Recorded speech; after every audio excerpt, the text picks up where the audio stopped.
Hello students. In this lecture we will discuss about some important questions of physics. इसमें हम लोग बेटा chapter 10, chapter 12 इनके जो न्यूमेरिकल्स हैं जो प्रीवियस ईयर में आए हुए हैं बेटा उनको डिस्कस करेंगे और उनके अलावा कुछ एक क्वेश्चंस हैं कि वो किस तरीके से आ सकते हैं उनको भी डिस्कस करेंगे. तो let's start. An object is placed at a distance of 0.25 metre in front of the plane mirror. What is the distance between object and its image? जैसे बेटा ये प्लेन मिरर है, इसके आगे ये ऑब्जेक्ट रखा हुआ है, डिस्टेंस दिया हुआ है बेटा 0.25 मीटर. अब इसकी इमेज बनेगी बेटा. अब क्वेश्चन में ये पूछा गया है कि ऑब्जेक्ट और इमेज के बीच का जो डिस्टेंस है ये वैल्यू कितनी होगी. प्लेन मिरर में जब हम लोग इमेज बनते हैं बेटा तो उसमें ये देखते हैं कि जो जितना डिस्टेंस ये होगा बेटा सेम डिस्टेंस पे इमेज बनेगी. यानी ये डिस्टेंस भी कितना होगा 0.25 मीटर, क्योंकि इमेज जो बनती है वो सेम डिस्टेंस पे बनती है. यानी ऑब्जेक्ट और इमेज का बीच का डिस्टेंस कितना हो जाएगा बेटा 0.25 प्लस 0.25 मतलब डिस्टेंस हुआ बेटा 0.5 मीटर. तो ये जो क्वेश्चन है बेटा ऑब्जेक्ट और इमेज के बीच का डिस्टेंस ये कितना हो जाएगा 0.5 मीटर. अगर हम लोगों से सिर्फ ये पूछता बेटा कि what is the distance of image from the mirror, तो वो डिस्टेंस रहता है बेटा 0.25. क्यों रहता है बेटा? क्योंकि जो इमेज बनती है वो सेम डिस्टेंस पे बनती है. सेम डिस्टेंस का मतलब है बेटा कि मिरर से ऑब्जेक्ट जितने डिस्टेंस पे होगा, मतलब हमारा जो ऑब्जेक्ट डिस्टेंस है और जो इमेज डिस्टेंस है वो इक्वल होते हैं बेटा. तो इसीलिए हम लोगों ने यहाँ 0.25 था तो ये भी 0.25 हुआ, दोनों को ऐड किया तो हमारा आया बेटा 0.5 मीटर. नेक्स्ट बेटा, when a ray of light goes from one medium to another medium of the same refractive index, what will be the value of angle of refraction in that medium? बेटा जैसे अगर हम लोग normally बात करें, light जाती है तो जो ये एंगल बनता है बेटा नॉर्मल के साथ ये आई होगा, और लाइट रे जो होती है बेटा वो बैंड होती है टुवर्ड्स नॉर्मल, ये आर. इन कंडीशंस में बेटा एंगल आई जो है बेटा वो ग्रेटर देन होगा आर से, और इसके अपोजिट अगर लाइट जाए बेटा डेंसर से रेयर की तरफ तो वहाँ जो एंगल आई होगा बेटा वो छोटा होगा एंगल आर से. लेकिन जब लाइट एक ही मीडियम में दूसरे मीडियम में जा रही है, जब उनका रिफ्लेक्टिव इंडेक्स सेम रहेगा तो जो वैल्यू होगी बेटा एंगल ऑफ रिफ्लेक्शन की वो सेम होगी बेटा as that of incidence angle, क्योंकि यहाँ लाइट की जो बेंडिंग है बेटा वो पॉसिबल ही नहीं होगी क्योंकि दोनों का रिफ्रैक्टिव इंडेक्स सेम है. नेक्स्ट क्वेश्चन बेटा, to get a real and inverted image of the same size as the object should be placed in front of the convex lens at 2f. अगर हम लोग बेटा ऑब्जेक्ट को 2f पे रखते हैं तो जो इमेज बनती है बेटा वो कहाँ बनती है 2f पे. इमेज का जो नेचर होता है बेटा वो होता है रियल इन्वर्टेड, साइज में आता है बेटा सेम साइज. तो पूछा जाएगा बेटा कि रियल इन्वर्टेड इमेज बने तो हम लोग उसको कहाँ रख सकते हैं बेटा. रियल, सिर्फ रियल और इन्वर्टेड के लिए हम लोग उसको फोकस पे रख सकते हैं बिटवीन 2f एंड f पे.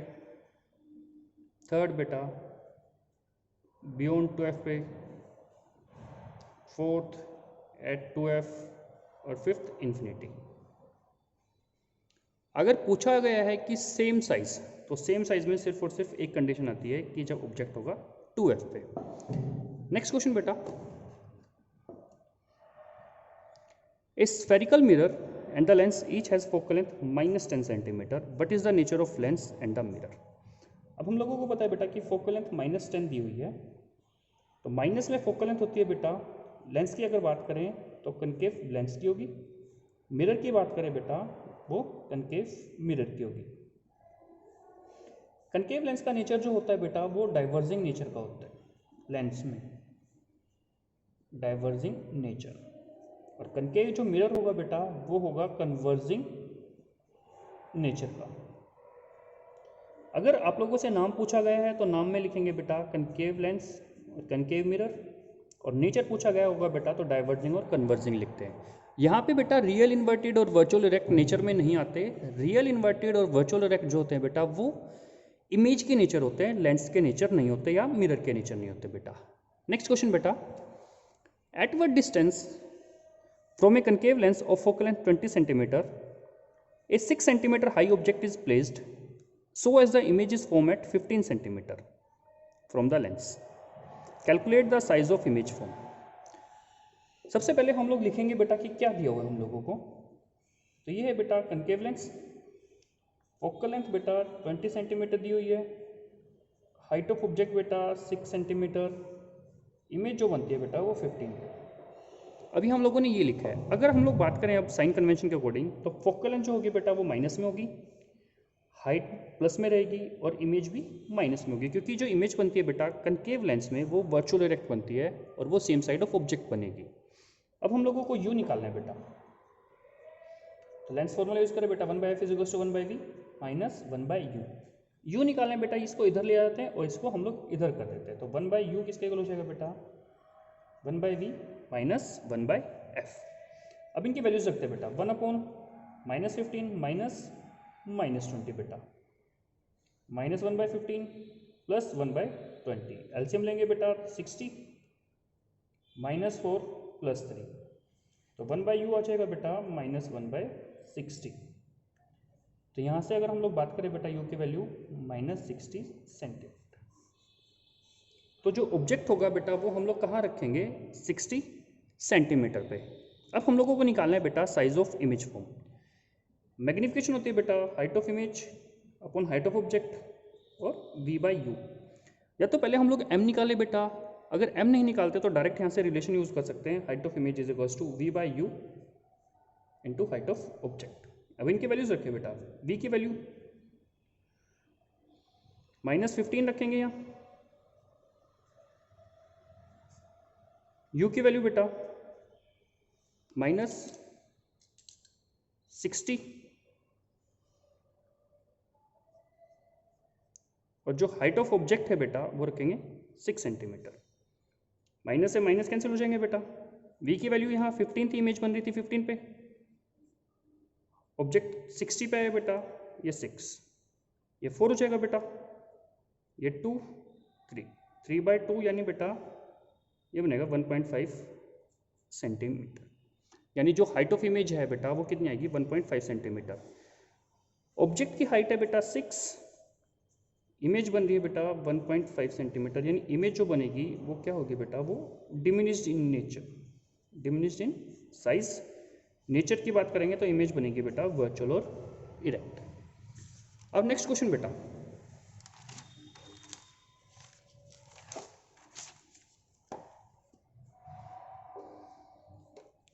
find the focal length of lens whose power is +1.5 diopter and what is the nature of the lens। Power है बेटा +1.5 डायोप्टर, तो पावर होती है बेटा 1/f फोकल लेंथ मीटर में। अब फोकल लेंथ निकालो बेटा 1/p, तो कितना हो जाएगा बेटा 1/1.5 10/15 2/3 और 0.67 मीटर। हम लोग यहाँ देखते हैं बेटा जो हमारी फोकल लेंथ है वो प्लस में है, और हम लोगों को पता है बेटा कि जो फोकल लेंथ है अगर वो पॉजिटिव होती है तो जो लेंस होगा बेटा वो कौन सा होगा कन्वेक्स लेंस। और हम लोगों को ये पता है बेटा कि जो कन्वेक्स लेंस है उसका जो नेचर है बेटा वो क्या है कन्वर्जिंग नेचर। तो what is the nature of lens में क्या आएगा बेटा कन्वर्जिंग नेचर। और पूछा जाए कि what is the name of lens, that is convex lens बेटा। अब next question, the image of object form by lens is real inverted and is of magnification -1. If the image is at 40 centimeter from the lens, where is the object placed, and also calculate focal length. Name the type of lens. जैसे हम लोगों को दिया हुआ है बेटा magnification जो है -1 है, इमेज जो बन रही है बेटा यहाँ से पता चलती है हम लोगों को रियल इन्वर्टेड है और सेम साइज की है। इन दोनों कंडीशन को सेटिस्फाई करे बेटा जो लेंस है वो होगा कन्वेक्स लेंस, क्योंकि कनकेव लेंस हमेशा इमेज जो बनाएगा बेटा वो वर्चुअल इरेक्ट होगी और साथ में क्या होगी बेटा डिमिनिश्ड होगी।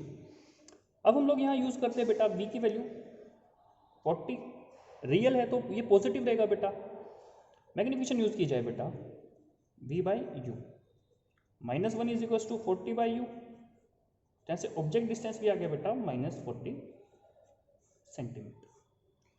हमारे पास बेटा इमेज डिस्टेंस भी है, ऑब्जेक्ट डिस्टेंस भी है, हम लोगों को निकालनी है बेटा focal length. 1 by f is equal to 1 by v minus 1 by u, 1 by 40 minus 40 बेटा, माइनस माइनस प्लस हो जाएगा बेटा 1 बाई 40, एलसीएम लोगे 40 बेटा, 1 प्लस 1, तो यहाँ से 1 बाई एफ कितना आ जाएगा बेटा 2 बाई 40, 1 बाई 20 और एफ कितना आ गया बेटा 20 सेंटीमीटर। तो जो लेंस है बेटा उसकी फोकल लेंथ कितनी आएगी 20 सेंटीमीटर बेटा। अब नेक्स्ट क्वेश्चन बेटा,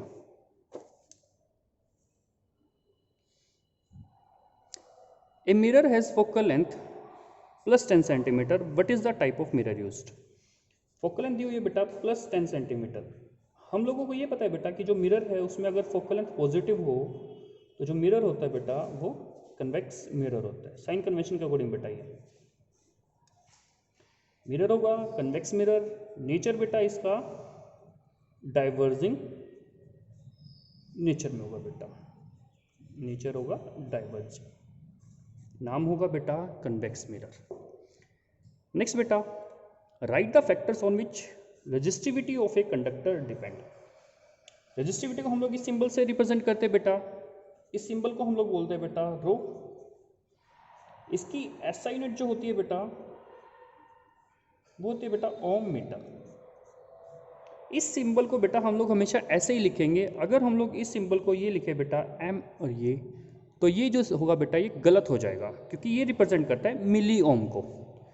अब रजिस्टिविटी बेटा जो फैक्टर्स होते हैं किस किस पे डिपेंड करती है, तो फर्स्ट फैक्टर्स आता है बेटा, फैक्टर जो होगा वो होगा बेटा nature of material.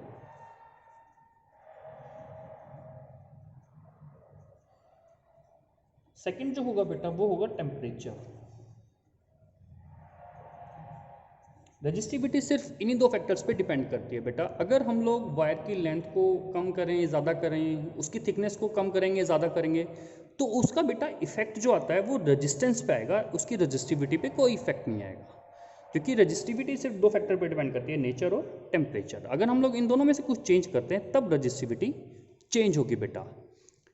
Next question बेटा, if a wire of resistance R is divided into 4 equal parts and then these parts are connected in parallel to each other, what is the value of equivalent resistance of the combination। अब जैसे बेटा कोई wire assume करो, ये कोई wire है, length L है बेटा, एरिया ऑफ क्रॉस सेक्शन जो होगा बेटा वो A होगा, तो R किसके इक्वल होगा बेटा रो L बाय A। अब इस वायर को हम लोगों ने बेटा 4 इक्वल पार्ट्स में डिवाइड किया है, तो हर पार्ट की जो लेंथ होगी बेटा वो कितनी होगी L बाय 4। तो हर पार्ट के डिस्टेंस बेटा R1 is equal to rho L1 by A, L1 की वैल्यूज रख देते हैं बेटा रो L बाई 4A। तो यहाँ से हम लोगों को पता चलेगा बेटा कि जो हर पार्ट की डिस्टेंस है वो कितनी होगी R बाई 4। सभी पार्ट्स इक्वल हैं तो सबकी रेजिस्टेंस भी बेटा R बाई 4 होगी। अब हम लोगों ने इनको कनेक्ट किया है बेटा पैरेलल में, तो पैरेलल में निकाल ले बेटा 1 बाई RP का formula, 1 by R1 plus 1 by R2 1 by R3 और प्लस 1 बाई R4। अब इनकी वैल्यूज रखिए बेटा 1 बाई R4, 1 बाई R4 बेटा यहाँ पे भी और ये भी बेटा 4 बाई R बेटा,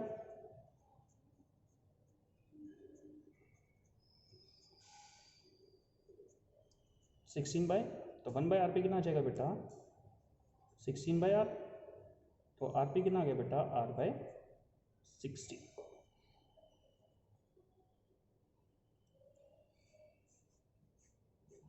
ये जो होगी बेटा वो इक्विवेलेंट रेजिस्टेंस होगी पूरे कॉम्बिनेशन की। ये चीज़ ध्यान रखना बेटा, हम लोगों को यहाँ पैरेलल लिखा हुआ है या सीरीज़, अगर सीरीज़ लिखा होता तो हम लोग ये फॉर्मूला यूज़ नहीं करते बेटा। तो सीरीज़ में जो हम लोग फॉर्मूला यूज़ करते बेटा R1 plus R2 plus R3 plus R4, तो हम लोग वो फॉर्मूला यूज़ करते बेटा। नेक्स्ट क्वेश्चन बेटा,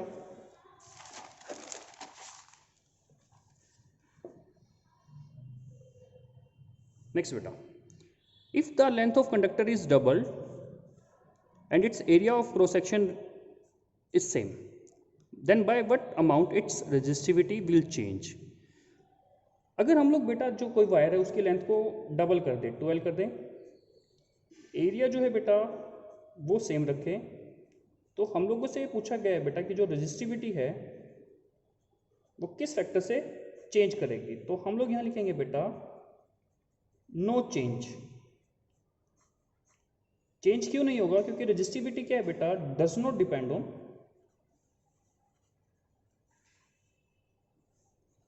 length of conductor, and second बेटा area of cross section. Length और एरिया पे बेटा रेजिस्टिविटी डिपेंड नहीं करती। अगर यहाँ रेजिस्टेंस आती तो हम लोग उसके अकॉर्डिंग फॉर्मूला यूज करते और वहाँ वैल्यू फाइंड करते बेटा। नेक्स्ट क्वेश्चन बेटा, an electric appliance has a resistance of 25 ohm. When this appliance is connected to a 250 volt supply line, find the value of current passing through it. अब हम लोगों को बेटा V की value दी हुई है 250 वोल्ट, रेजिस्टेंस है बेटा 25 ओम।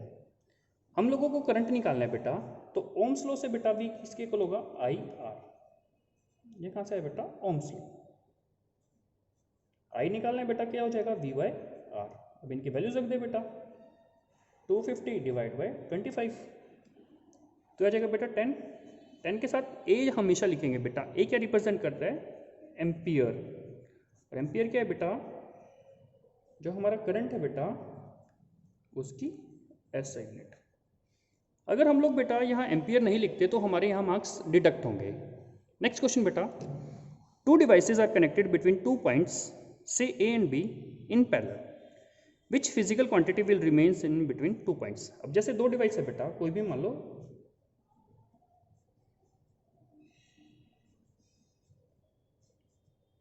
ये बैटरी लगा दी हम लोगों ने, ये पॉइंट B, ये पॉइंट A। अब हम लोगों से पूछा गया बेटा कि जो फिजिकल क्वांटिटी है कौन सी जो सेम रहेगी। हम लोगों को ये पता है बेटा कि जो हमारा ये पैरेलल कॉम्बिनेशन है, इसमें हमारा जो पोटेंशियल डिफरेंस है बेटा वो सेम रहता है। तो पूछा गया है कि फिजिकल क्वांटिटी कौन सी सेम रहेगी, तो हम लोग लिखेंगे बेटा पोटेंशियल डिफरेंस। और पूछा गया बेटा कि कौन सी क्वांटिटी जो है बेटा वो चेंज करेगी, तो वहाँ चेंज में लिखेंगे बेटा करंट। सेम आएगा तो बेटा पोटेंशियल डिफरेंस होगा, और चेंज पूछा गया होगा तो करंट लिखेंगे बेटा। नेक्स्ट क्वेश्चन, बेटा रजिस्टर्स हैं R1 और R2 फिलामेंट के हैं, उनकी पावर है बेटा 40 और 60 volt, are operating at 220 volt. Then find which one of two resistors has more resistance. R1 R2 बेटा, इसकी पावर है बेटा 40 वोल्ट, इसकी पावर है बेटा 60 वोल्ट। कब? जब हम लोग बेटा R1 और R2 को ऑपरेट करते हैं 220 वोल्ट पे।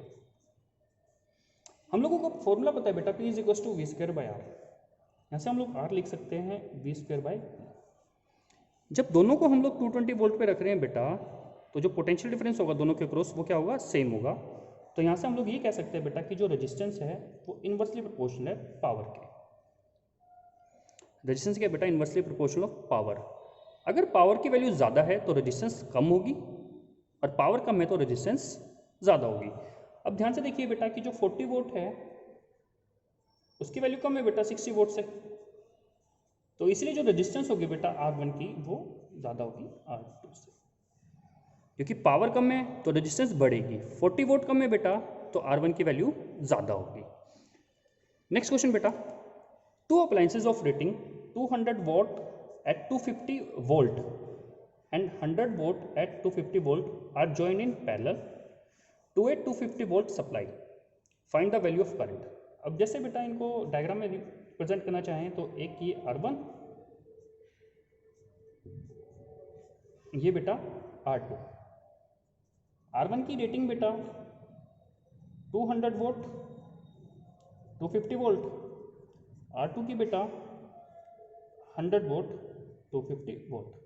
इनको हम लोगों ने पैरेलल में कनेक्ट किया है बेटा, तो पैरेलल में हम लोगों को पता है करंट अलग होता है, तो P is equal to VI। हम लोग R1 और R2 के क्रॉस करंट निकाल लेते हैं बेटा, P/, ये V हो जाएगा बेटा।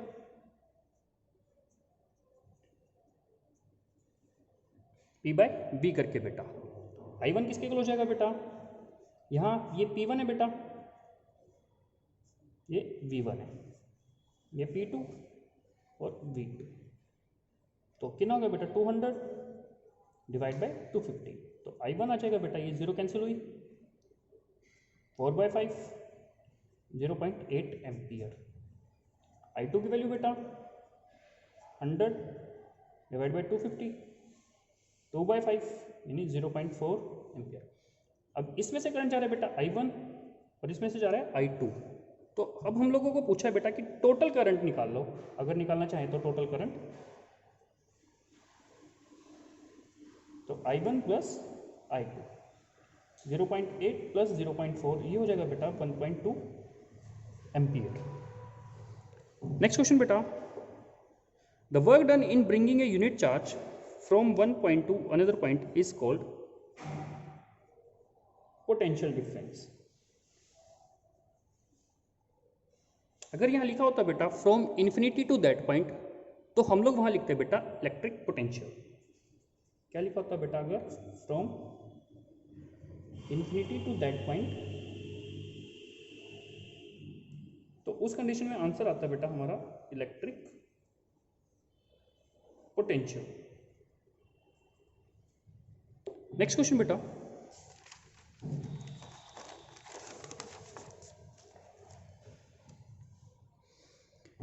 consider the following circuit diagram if R1 is equals to R2 is equals to R3 is equals to R4 is equals to R5 3 ओम। इन सब की वैल्यूज बेटा 3 ओम दी हुई है।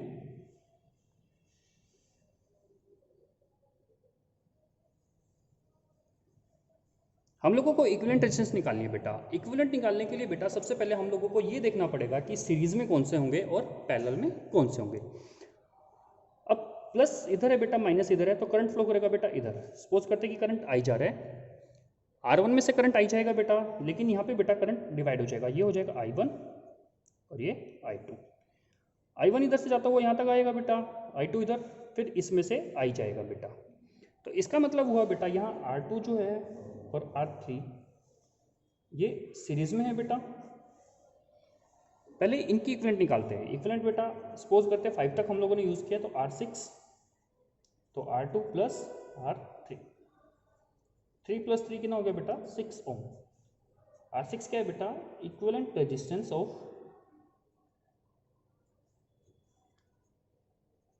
R2 and R3। अगर आप ध्यान से देखते हो बेटा, तो जो ये R2 और R3 के साथ R4 जो है बेटा वो पैरेलल में, क्योंकि करंट यहाँ डिवाइड हो रहा है बेटा, तो वहाँ हम लोग मानते हैं कि R7, तो क्या हो जाएगा बेटा 1/R6 प्लस 1/R4, तो 1/6 बेटा प्लस 1/3, क्योंकि इसकी वैल्यू तो 3 है बेटा। एलसीएम लेंगे बेटा 6, 1 प्लस 2, 3/6 बेटा। R7 की वैल्यू आ गई बेटा 2 और R7 क्या है बेटा, R7 है बेटा equivalent resistance of R6 that is R2 and R3 and R4। अब ये जो डायग्राम है बेटा वो कुछ अगर सिंपली हम लोग डायग्राम ड्रॉ करना चाहें तो ये डायग्राम कुछ इस तरीके से हो गया बेटा। ये R5 हो गया बेटा, ये R7 है, ये R1 है।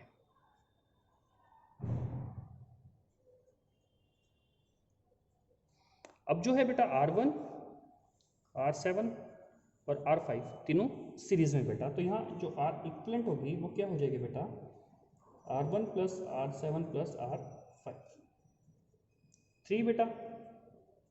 इसके वैल्यू ये 2 निकली है, ये 3,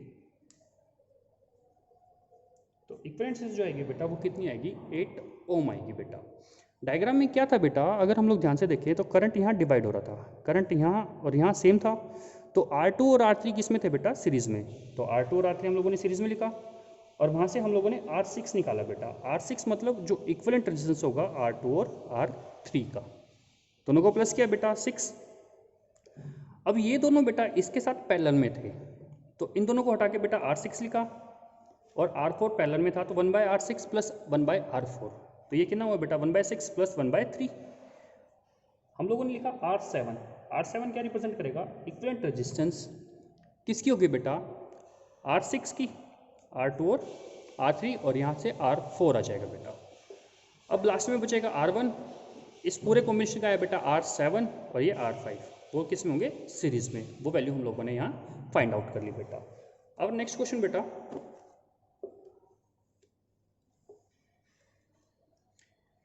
consider the following electric circuit. अब ये सर्किट है बेटा, करंट यहाँ से फ्लो करता हुआ आएगा, करंट इधर जाएगा इधर। अब करंट यहाँ ब्रांचेस में डिवाइड होगा बेटा। तो सबसे पहले ये देखना है बेटा कि which two resistors are connected in series. अब करंट यहाँ से फ्लो करेगा बेटा, ये I1 है, ये I2। अब ये I1 इधर तक जाएगा बेटा, I2 इधर तक। अब करंट के पास बेटा दो ऑप्शन होंगे, करंट या तो इधर से फ्लो करके इधर चला जाए या इधर से फ्लो करे। करंट अगर यहाँ से फ्लो करेगा बेटा तो यहाँ अपोज होगा, लेकिन इस वायर में से जाएगा तो अपोज नहीं होगा। तो इसलिए करंट जो है बेटा R4 को नेग्लेक्ट कर देगा, सर्किट में R4 होगा ही नहीं बेटा अगर ये यहाँ से वायर कनेक्ट की हुई है। तो यहाँ से अगर हम लोग देखेंगे तो जो रजिस्टर्स हैं बेटा, जो सीरीज में होंगे बेटा, रजिस्टर R मतलब जो सीरीज में होंगे ये और ये बेटा, और जो पैरेलल में होंगे बेटा वो कौन से होंगे बेटा, R3 और R, क्योंकि ये तो जो है बेटा वो नेग्लेक्ट हो जाएगा, क्योंकि करंट यहाँ से फ्लो करेगा, करंट आगे इस पाथ को फॉलो ही नहीं करेगा क्योंकि यहाँ अपोज होगा बेटा। अब यहाँ अपोज होगा तो करंट उस पाथ को जाएगा ही नहीं, तो करंट यहाँ से फ्लो करता हुआ यहाँ से निकल जाएगा, इसको बाईपास कर देगा, मतलब ये सर्किट में यूज ही नहीं होगा। अब हम लोगों को निकालनी है बेटा इक्विवेलेंट रेजिस्टेंस, उसके बाद हम लोग निकालेंगे बेटा करंट। बैटरी का पोटेंशियल डिफरेंस दिया हुआ है 5। तो R2 और R3 किस में है बेटा, पैरेलल में है। तो यहाँ से पहले निकालते हैं इनका R6 जो इक्विवेलेंट होगा। इक्विवेलेंट रेजिस्टेंस है बेटा R2 और R3 की, कितनी हो जाएगी बेटा, R2 प्लस R3 1/2 प्लस 1/2, क्योंकि ये 2 ओम दे रखी है बेटा, 2 1 प्लस मतलब 2 बेटा, यानी R6 आ जाएगी बेटा 1। अब हम लोगों के पास बेटा R3 और R2 इन दोनों का एक आ गया बेटा, और डायग्राम में अगर देखा जाए तो 5 होगा बेटा, ये 6, ये R1।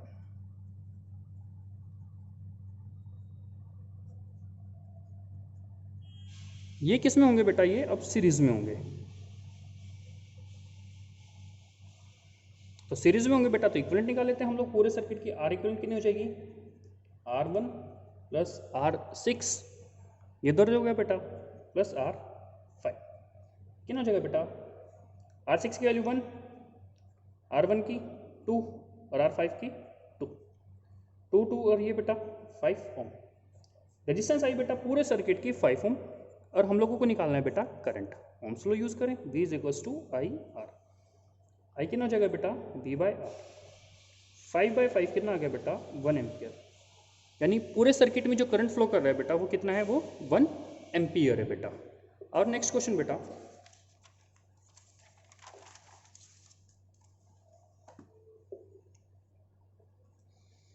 कैलकुलेट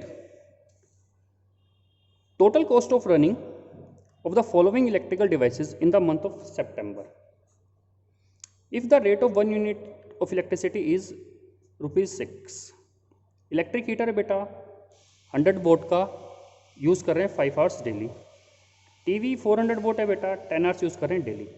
तो सबसे पहले बेटा हम लोग इन डिवाइसेस की जो है इलेक्ट्रिकल एनर्जी जो कंज्यूम है 1 डे में, पहले वो निकालते हैं। तो सबसे पहले बेटा बात करते हैं हीटर की।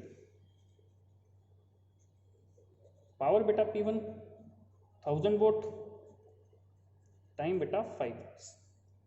तो एनर्जी होगी बेटा पावर इनटू टाइम, तो यहाँ हम लोग इसको मल्टीप्लाई करेंगे बेटा। 1000 वोट है, लेकिन इसको पहले हम लोग बेटा किलोवाट में कन्वर्ट करेंगे, डिवाइड बाय 1000, क्योंकि यहाँ यूनिट की बात हो रही है। यूनिट का मतलब होता है बेटा किलोवाट आवर। टाइम तो हमारा आवर्स में है, लेकिन जो पावर है बेटा वो वोट में। 1000 डिवाइड बाय 1000 हो जाएगा बेटा, मल्टीप्लाई बाय 5। तो हमारी जो E1 है बेटा, मतलब जो इलेक्ट्रिकल एनर्जी है हीटर की 1 डे की, वो आएगी बेटा 5 किलोवाट आवर। अब हम लोग बात करें बेटा टीवी की। P2 है बेटा 400 वोट, टाइम है बेटा 10 आवर्स। E2 कितना हो जाएगा बेटा, P2 इंटू T2, मतलब 400, यहाँ भी डिवाइड बाय 1000 करेंगे बेटा क्योंकि वोट को किलोवाट में कन्वर्ट करेंगे, डिवाइड बाय 10, तो ये आ जाएगा बेटा 4 किलोवाट आवर। तो एक दिन की बेटा जो 1 डे है उसमें जो टोटल एनर्जी होगी बेटा कंज्यूम हो रही है वो कितनी होगी बेटा, E1 प्लस E2, 5 प्लस 4 कितना है बेटा, 9 किलोवाट आवर। अब हम लोगों को निकालनी है बेटा सितंबर में, तो टोटल एनर्जी कंज्यूम बेटा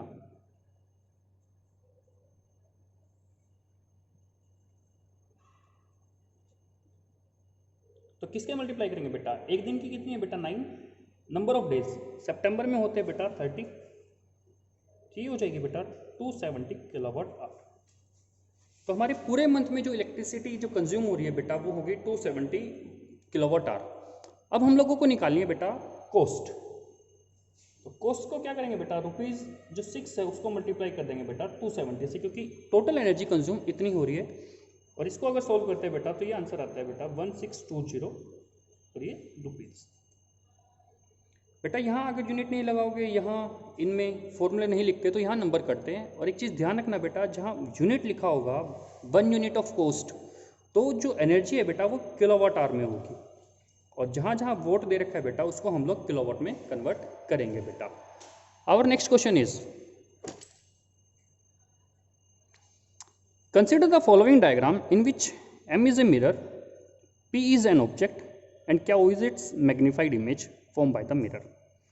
State the type of mirror M and one characteristic property of the image Q.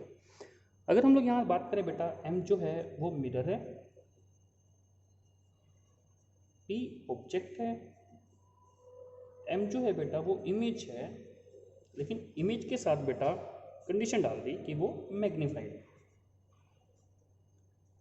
और हम लोगों को ये पता है बेटा कि जो मैग्नीफाइड इमेज है वो सिर्फ और सिर्फ कनकेव मिरर ही बना सकता है,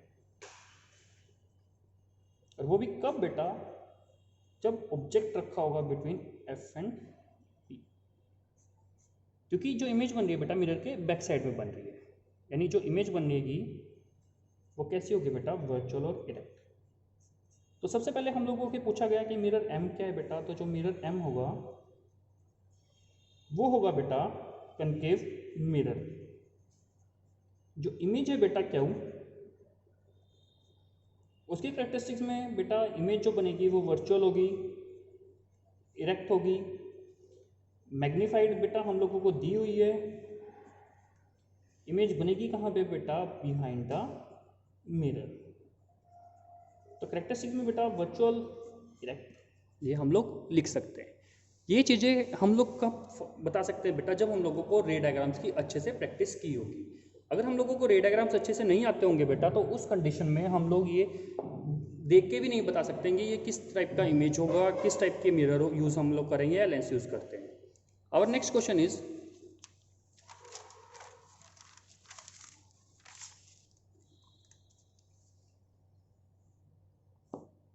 an electric bulb is rated 40 watt at 220 volt.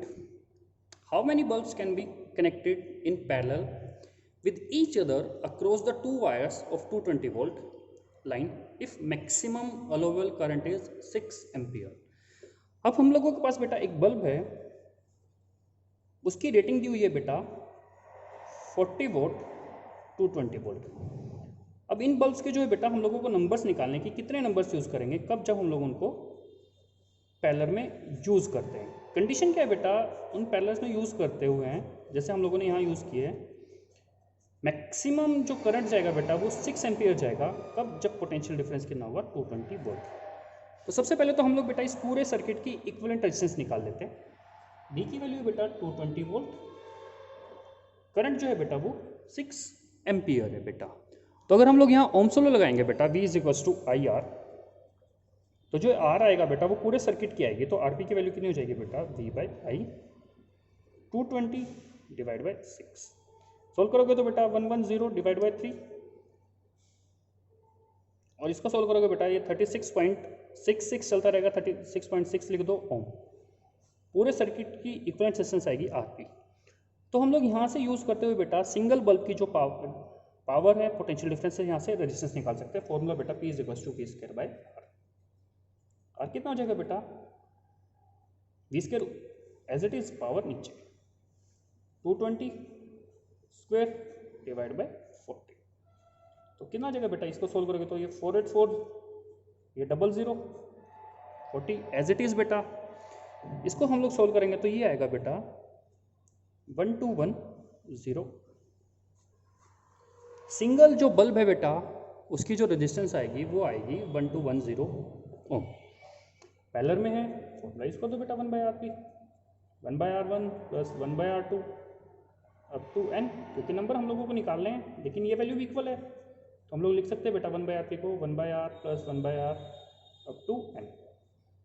तो यहाँ से 1/RP किसके इक्वल हो जाएगा बेटा, n/R। n निकालना है बेटा तो n हो जाएगा R/R। R की वैल्यू है बेटा 1210, 36.6 बेटा। अगर हम लोग इसको डिवाइड करते हैं तो ये वैल्यू आती है बेटा 33.0 समथिंग में आती है, ये कंप्लीट डिवाइड में नहीं होगा बेटा। तो हम लोग इसको राउंड ऑफ करके जो पहले जो होंगे बेटा डेसिमल के बाद के छोड़ दे, तो जो आंसर आएगा बेटा वो हमारा आएगा 33। बल्ब्स लिख लो या लैम्प, जो भी क्वेश्चन में गिवन होगा बेटा। अगर यहाँ 33.9 भी होता बेटा तो हम लोग उसको 33 ही काउंट करते, 34 काउंट नहीं करते बेटा। नेक्स्ट बेटा, Why is the tungsten used almost exclusively for the filament of electric lamps? हम लोग जो लैंप यूज़ करते हैं बेटा उसके फिलामेंट में हम लोग टंगस्टन यूज़ करते हैं, क्यों? क्योंकि ये बेटा एक एलॉय है, ये बेटा हाई टेम्परेचर पे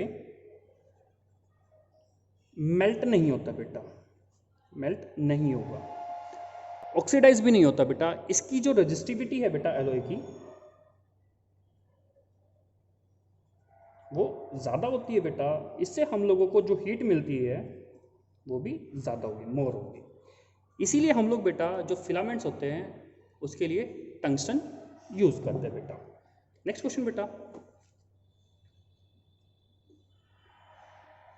heating element of electrical heating devices is made up of alloy rather than the pure metal. Same question है बेटा, जो हीटिंग एलिमेंट है वो हम एलॉय का यूज़ करते हैं। क्यों यूज़ करते हैं बेटा, क्योंकि एलॉय की जो रेजिस्टिविटी है वो क्या होती है बेटा, ज़्यादा होती है। अगर रेजिस्टिविटी ज़्यादा होगी तो हीटिंग एलिमेंट क्या है बेटा, जो हीट प्रोड्यूस करेंगे वो भी मैक्सिमम होगी, मोर होगी। लेकिन जो प्योर मेटल्स हैं बेटा उनकी जो रेजिस्टिविटी है बेटा वो क्या होती है, लेस होती है, इसलिए जो हीट प्रोड्यूस करते हैं बेटा वो कम होते हैं। और जो प्योर मेटल्स है बेटा वो हाई टेम्परेचर पे मेल्ट होना शुरू हो जाते हैं, लेकिन एलॉय मेल्ट नहीं होते। इसीलिए हम लोग बेटा जो हीटिंग एलिमेंट है उसमें एलॉय यूज करते हैं बेटा as compared to pure metal. Next question बेटा, an object 5 centimetre in length is held 25 centimetre away from a converging lens of focal length 10 centimetre. Draw the ray diagram, find position, size and nature of image form. सबसे पहले देखो बेटा कि lens का nature दिया हुआ है, converging है तो लेंस होगा convex lens. Height of object बेटा 5 centimetre, object distance 25, focal length जो है बेटा वो 10 सेंटीमीटर है बेटा। अगर हम लोग बात करें बेटा साइन कन्वेंशन के according, height of object positive, image जो होगी वो नेगेटिव होगी, फोकल लेंथ +10 होगी बेटा। लेंस फॉर्मूला यूज करें बेटा 1/f = 1/v - 1/u। अब हम लोगों को v निकालना है बेटा, 1/v किसके इक्वल हो जाएगा, 1/f + 1/u। u उधर चला जाएगा बेटा प्लस में, 1/10 + -25 बेटा, ये -25 हो जाएगा बेटा। एलसीएम लोगे 50, 5 - 3 तो 1/v किसके इक्वल हो जाएगा बेटा, ये 2 इधर हो जाएगा बेटा तो 3/50। v की वैल्यू हो जाएगी बेटा 50/3 यानी 16.67 सेंटीमीटर, यानी पोजीशन आ गई बेटा। साइज के लिए मैग्नीफिकेशन यूज़ किया जाए बेटा HI/HO, v/u यानी हाइट ऑफ इमेज बेटा v/u into height of object. यानी कितनी होगी बेटा 50 डिवाइड बाई 3। यू बेटा 25 है, लेकिन माइनस में है तो माइनस इधर चला जाएगा 25, और हाइट ऑफ ऑब्जेक्ट बेटा 5। ये 2 बेटा -10/3 -3.3 सेंटीमीटर। अब हम लोग बात करते हैं बेटा रे डायग्राम की। तो रे डायग्राम की बात करने के लिए सबसे पहले बेटा हम लोग लेंस ड्रॉ करेंगे।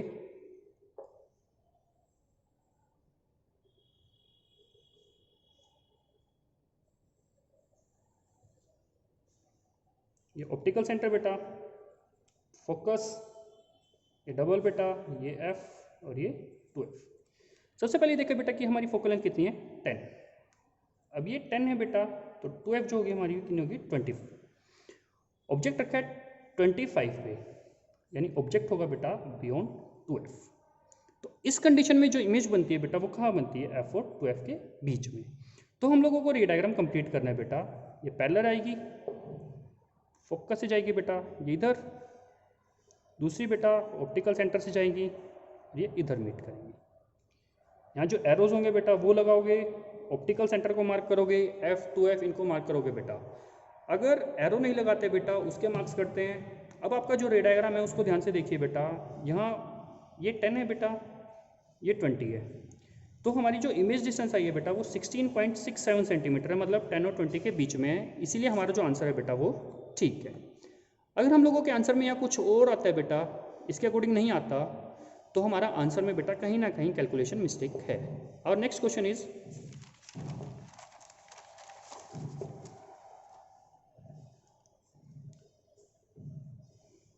two thin lenses of focal length +10 centimeter and -5 centimeter are kept in contact. Find the focal length and power of this combination of lenses बेटा। फोकल लेंथ दी हुई है बेटा 10 सेंटीमीटर f1, f2 है बेटा -5 centimetre. Power combination का formula दो बेटा P = P1 + P2। तो यहाँ से बेटा P1 निकाल लो, P1 बेटा 100/f हो जाएगी, क्योंकि f यहाँ सेंटीमीटर में है, तो 100 डिवाइड बाई 10 बेटा 10 डायोप्टर। P2 बेटा 100 डिवाइड बाई -5,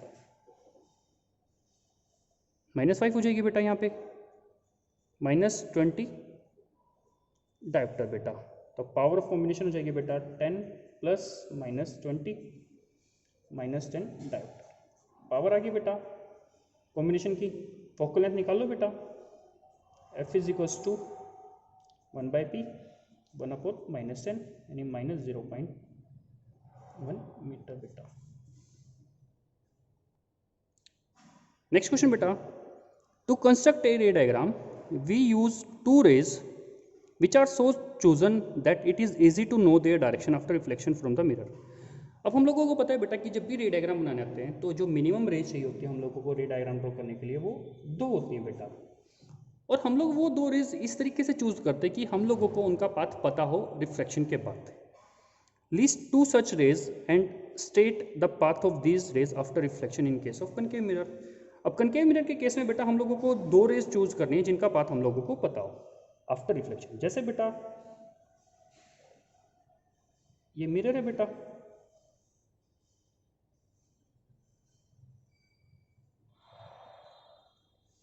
कनकेव मिरर, ये पोल बेटा, ये फोकस और ये सेंटर।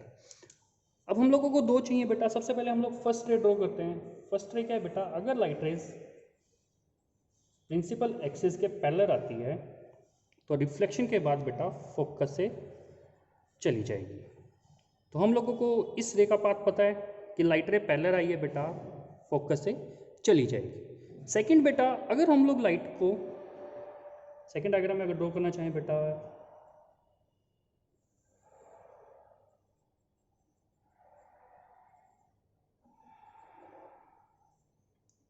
फोकस से पास करते हैं बेटा, तो रिफ्लेक्शन के बाद क्या है बेटा, वो पैरेलल चली जाएगी, इसके पैरेलल हो जाएगी बेटा प्रिंसिपल एक्सिस के। हम लोग यहाँ लाइट को बेटा सेंटर से पास कर सकते हैं, सेंटर से जाएगी तो उसी पाथ को रिट्रेस करेगी। पोल पे इंसिडेंट कर सकते हैं बेटा, तो जितने एंगल से आएगी उतने एंगल से जा सकती है। तो हम लोगों के पास जो 4 से बेटा, उन चारों में से हम लोग कोई भी 2 यूज कर सकते हैं जो हम लोगों की चॉइसेस है। नेक्स्ट क्वेश्चन बेटा, the image of an object form by mirror is real, inverted and is of magnification -1। Magnification है बेटा -1। If the image is at distance of 30 centimetre, यानी v जो है बेटा वो 30 सेंटीमीटर पे from the mirror, what is the where is the object placed, find the position of image. ये next question बेटा सबसे पहले ये ऑब्जेक्ट प्लेस का देखते हैं। v 30 है बेटा, मैग्निफिकेशन -1 है, मिरर है, रियल इन्वर्टेड बन रही है बेटा इमेज, यानी जो मिरर होगा बेटा वो होगा कनकेव मिरर। कनकेव मिरर में रियल बनती है तो v नेगेटिव में होगा बेटा। मैग्निफिकेशन यूज की जाए -v/u, -1 is equal to -30, u बेटा माइनस से माइनस यहाँ प्लस हो जाएगा बेटा, इधर से ये माइनस रह गया तो u की वैल्यू -30 सेंटीमीटर। अब हम लोगों के पास u है बेटा और v है। अब क्वेश्चन में क्या है बेटा, find the position of image if object is now move 20 centimetre towards the mirror. अब ऑब्जेक्ट को 20 दूर कर दिया, 20 दूर मतलब जहाँ पोजीशन थी वहाँ से हटा के 20 और कर दिया कम, तो उस कंडीशन में जो इमेज बनेगी बेटा उसका नेचर बताना है। तो सबसे पहले हम लोगों को यहाँ मिरर की फोकल लेंथ बताओ। 1/f is equal to 1/v plus 1/u, mirror formula बेटा। 1/f is equal to 1/30 minus में बेटा ये प्लस -30 बेटा, 1/f इज इक्वल टू बेटा -30 बेटा, -1 बेटा -2/30, f कितना हो गया बेटा -15 सेंटीमीटर। तो सबसे पहले हम लोग बेटा जो मिरर है उसको डायग्राम को ड्रॉ करेंगे।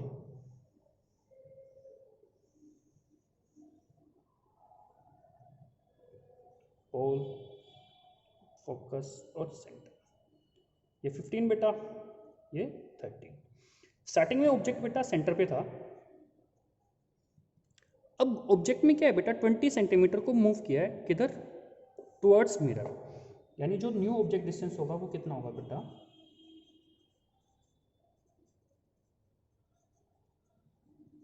30 - 20 यानी 10 सेंटीमीटर, क्योंकि पहले 30 पे था बेटा, 20 मूव किया है तो अब कितना बचा 10 सेंटीमीटर। और इस कंडीशन में जो ऑब्जेक्ट आएगा बेटा वो कहाँ आएगा, f और 2f के, इसके f और p के बीच में बेटा।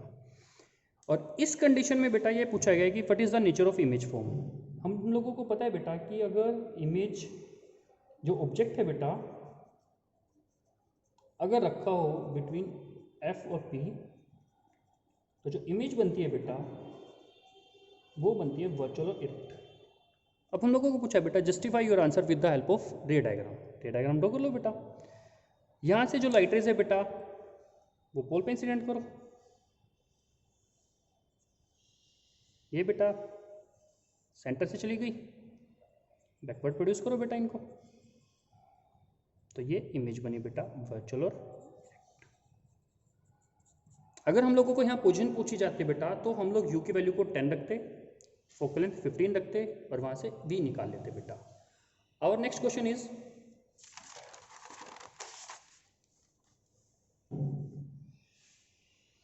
you have 3 lenses L1, L2 and L3 of power +10, +5 and -10 diopter. State the nature and focal length of each lens. Lens L1 बेटा P1 है 10 diopter, L2 बेटा P2 5 diopter, L3 बेटा P3 -10 diopter। फोकल लेंथ निकालो बेटा, F is equal to 1/P, 1 divide by 10 करोगे तो बेटा कितना आ जाएगा 0.1 मीटर। F2 बेटा 1/P 1/5 बेटा 0.2 मीटर। F3 बेटा 1/P -10 -0.1 मीटर, यानी फोकल लेंथ बेटा F1 आई है 0.1 मीटर 10 सेंटीमीटर। F2 बेटा 0.2 मीटर 20 सेंटीमीटर। F3 बेटा -0.1 मीटर यानी -10 सेंटीमीटर। अब हम लोगों को फोकल लेंथ पता चला बेटा इनके नेचर में ये जो है बेटा वो कन्वर्जिंग है, यहाँ भी फोकल लेंथ पॉजिटिव है, कन्वर्जिंग है बेटा, और ये डाइवर्जिंग है क्योंकि यहाँ फोकल लेंथ माइनस में है। अब पूछा गया बेटा नेक्स्ट उसी में क्वेश्चन है, explain which of three lenses will form A virtual and magnified image of an object when placed between 15 centimetre from the lens. Virtual और मैग्नीफाइड इमेज है बेटा, इमेज बनाते हैं बेटा कन्वेक्स और कनकेव लेंस। लेकिन अगर कंडीशन देते बेटा वर्चुअल इरेक्ट भी हो और मैग्नीफाइड भी हो, तो वहाँ सिर्फ कन्वेक्स लेंस आता है बेटा, और वो भी कंडीशन होती है जब ऑब्जेक्ट को रखते हैं बेटा हम लोग बिटवीन एफ एंड ओ, यानी जो हमारा ऑब्जेक्ट डिस्टेंस है बेटा वो फोकल लेंथ से कम होना चाहिए, यानी जो हमारा ऑब्जेक्ट डिस्टेंस है बेटा वो क्या होना चाहिए बेटा, लेस देन फोकल लेंथ। अब हम लोगों को ऑब्जेक्ट डिस्टेंस दिया हुआ बेटा 15 सेंटीमीटर, एक में फोकल लेंथ हमारी बेटा 10 सेंटीमीटर है और दूसरे में 20 है। तो ध्यान से देखोगे बेटा जो सेकंड लेंस है उसमें फोकल लेंथ ऑब्जेक्ट डिस्टेंस से ज़्यादा है, तो हम लोग बेटा लेंस 2 जो है बेटा अगर इसका यूज़ करें तो हम लोगों को वर्चुअल इरेक्ट भी बन सकती है बेटा, साथ में मैग्नीफाइड इमेज भी बना सकते हैं। क्वेश्चन में पूछा है बेटा draw the ray diagram in support of your answer, diagram draw कर लो बेटा।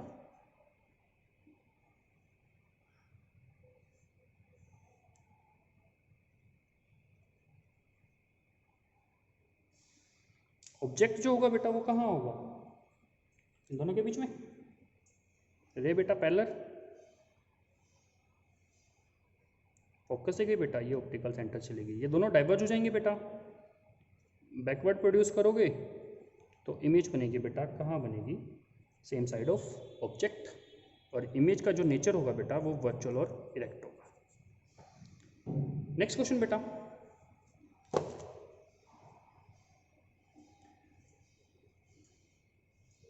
Draw the ray diagram to show the formation of 3 times magnified real and virtual image of an object with the help of converging lens. अब जो lens है बेटा वो convex lens है, image जो चाहिए बेटा वो मैग्नीफाइड चाहिए 3 times। कौन कौन सी चाहिए बेटा, हम लोगों को रियल और इन्वर्टेड भी चाहिए और वर्चुअल और इरेक्ट भी चाहिए। वर्चुअल और इरेक्ट में एक ही केस है बेटा जब ऑब्जेक्ट रखा होगा बिटवीन एफ एंड, तो ये डायग्राम जो है बेटा इसको हम लोग ड्रॉ कर सकते हैं। ये डायग्राम देखिए,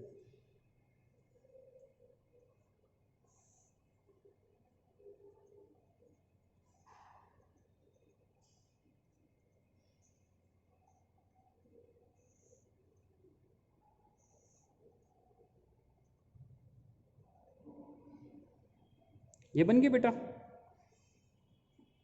वर्चुअल इमेज। अब हम लोगों को चाहिए बेटा 3 times, 3 times में कब बन सकती है बेटा, जब ऑब्जेक्ट रखा होगा बिटवीन 2f एंड f, क्योंकि मैग्नीफाइड इमेज बेटा ऑब्जेक्ट फोकस पे तभी मैग्नीफाइड बनती है, लेकिन वो हाईली मैग्नीफाइड होगी बेटा, वहाँ 3 times का कोई रोल नहीं है। तो इस कंडीशन में हम लोग बेटा डायग्राम ड्रॉ करना चाहें,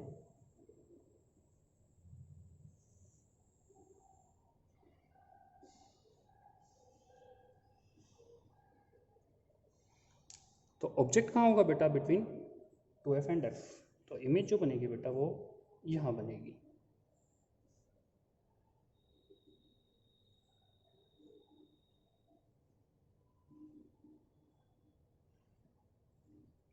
या इमेज बनी बेटा, ये कौन सी बनेगी बेटा, रियल और इन्वर्टेड। ये एरो यूज़ करेंगे। अगर यहाँ पूछा जाए बेटा कि सेम साइज़ की होती यहाँ जहाँ मैग्नीफाइड लिखा है 3 times मैग्नीफाइड, या पूछा जाता है कि सेम साइज़ की, तो इमेज बनती बेटा 2f पे, कब, जब ऑब्जेक्ट हम लोग रखते 2f पे। नेक्स्ट क्वेश्चन बेटा, which of following represent voltage. V होता है बेटा W बाय W मतलब work done divide by charge, work done upon charge into time, ये रिप्रेजेंटेशन में नहीं है बेटा। वर्क डन इनटू चार्ज ये भी नहीं है, डिवाइड में होना चाहिए। वर्क डन बाय करंट ये भी नहीं है। Work done by current into time, हम लोगों को ये पता है बेटा कि जो चार्ज होता है वो करंट इनटू टाइम होता है, तो हम लोग इसको ये भी लिख सकते हैं बेटा कि work done divide by current into time, तो जो हमारा आंसर होगा बेटा वो ये ठीक होगा। बेटा अगर इन टॉपिक्स, इन क्वेश्चन से रिलेटेड या इनमें से किसी टॉपिक से रिलेटेड कोई डाउट है तो आप कमेंट बॉक्स में लिख सकते हैं। Thank you so much.